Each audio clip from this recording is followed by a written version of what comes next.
Vamos iniciar mais uma aula do curso de Programação Orientada a Objetos com Java. Na aula de hoje nós vamos falar sobre collections, né?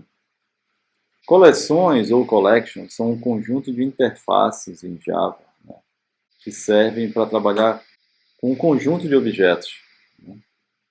Nós temos uma interface principal collection e algum conjunto de interfaces, né, set, para trabalhar com elementos que não podem se repetir, list, que é listas ordenadas, queue para filas e pilhas.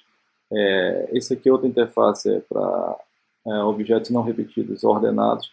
E nós temos algumas implementações dessas interfaces já feitas, disponibilizadas pelo Java Util, né? No caso, nós vamos ver aqui o ArrayList. Collection, que está no topo da hierarquia, não existe implementação direta para essa interface, tá? Mas ela define as operações básicas, como adicionar, remover, esvaziar, etc. A interface set, ela define coleções. Coleções são grupos, né? Quem tinha visto de coleções até agora era só arrays, né? Mas tem algumas limitações a arrays. A gente vai ver agora coleções. Define uma coleção que não permite elementos duplicados. Não é possível inserir dois elementos duplicados. Essa é a principal característica do set. A lista, ela permite elementos duplicados, permite o controle total da posição onde cada elemento vai ser inserido e posso percorrer esse elemento. Pode imaginar isso como uma lista encadeada mesmo de elementos. A queue permite uma coleção do tipo de lista de prioridade, muito utilizada para criar filas e pilhas. E o map, características principais, é a relação chave e objeto. Então, eu sempre vou colocar uma chave e um objeto nesse tipo de implementação. O que nós vamos fazer aqui? Nós vamos testar aqui um ArrayList, né, que é o tipo de interface que utiliza a lista, né? Nós vamos voltarmos bem aqui, nós vamos utilizar esse aqui, uma lista com um ArrayList. Qual a principal característica de um ArrayList em relação ao array? O array, sempre que nós definirmos um array, ele obrigatoriamente tem que ser de um objeto específico, né? E eu tenho que definir um tamanho. No ArrayList não. E nas outras collections, esse tamanho também é dinâmico. Ele gerencia automaticamente para você. Nesse caso específico, eu vou criar um array de inteiros. Só que eu não posso usar o int, né? Eu tenho que usar a classe que define o int. Porque o int é o tipo primitivo e eu tenho que usar uma classe aqui para utilizar o generics, né, nessa interface. Então, eu estou definindo uma interface do tipo lista, eu estou definindo aqui a interface e a implementação vai ser do tipo ArrayList. E eu estou inserindo 5 elementos, né? O Java faz automaticamente a conversão do int para o integer e adiciona na lista. Depois, eu vou imprimir essa minha lista aqui, depois eu vou percorrer essa minha lista no laço for. Vamos testar isso aqui. Então, o primeiro teste é esse aqui. Eu defini justamente o que eu tinha falado para vocês, uma interface list e uma implementação do ArrayList. Coloquei 5 elementos, que são 5 números, e eu vou imprimir primeiro a lista e depois percorrer um for com esses elementos.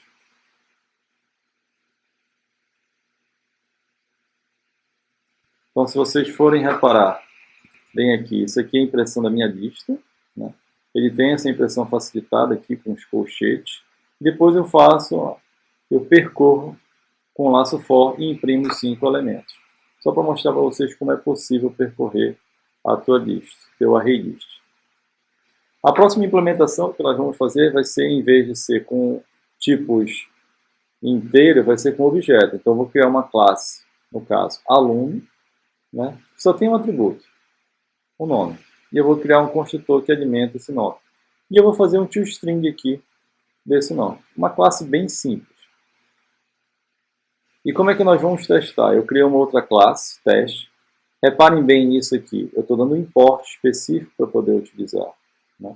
Para poder, na classe teste, utilizar esse list aqui e esse ArrayList, no meu código eu tive que dar os imports do pacote útil, né? Poderia ser java.util.asterisco, também funcionaria, né? Mas a IDE, o NetBeans da vida, ou o Visual Code de vocês vai ajudar vocês a preencher isso aqui. E eu estou utilizando o generics aqui, né? Eu poderia utilizar aqui dentro do generics qualquer classe ou subclasse desse objeto aqui do tipo aluno, dessa classe aluno.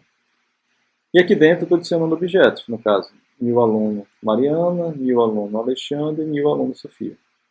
Vou fazer a mesma coisa que eu fiz com o inteiro, com a lista de inteiros. Eu vou imprimir minha lista completa, depois vou percorrer no laço for e imprimir um a um esses elementos. Vamos lá para o código. Então, primeiro vamos ver aqui minha classe aluno. Minha classe aluno é bem simples, só tem um atributo nome, construtor e o toString.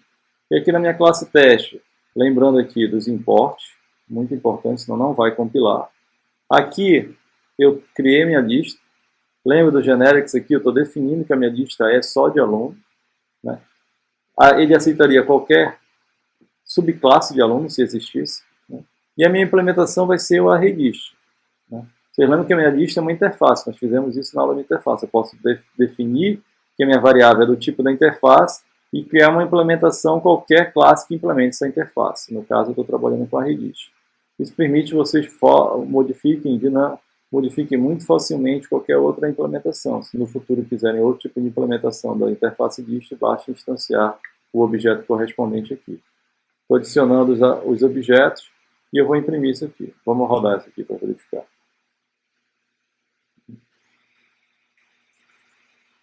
Então, a impressão da minha lista aqui, Mariana, Alexandre e Sofia, e depois imprimir um a um os elementos. Assim como nós fizemos com o inteiro. O que foi visto na aula de hoje? Nós vimos como trabalhar com collections, mais especificamente o tipo ArrayLists.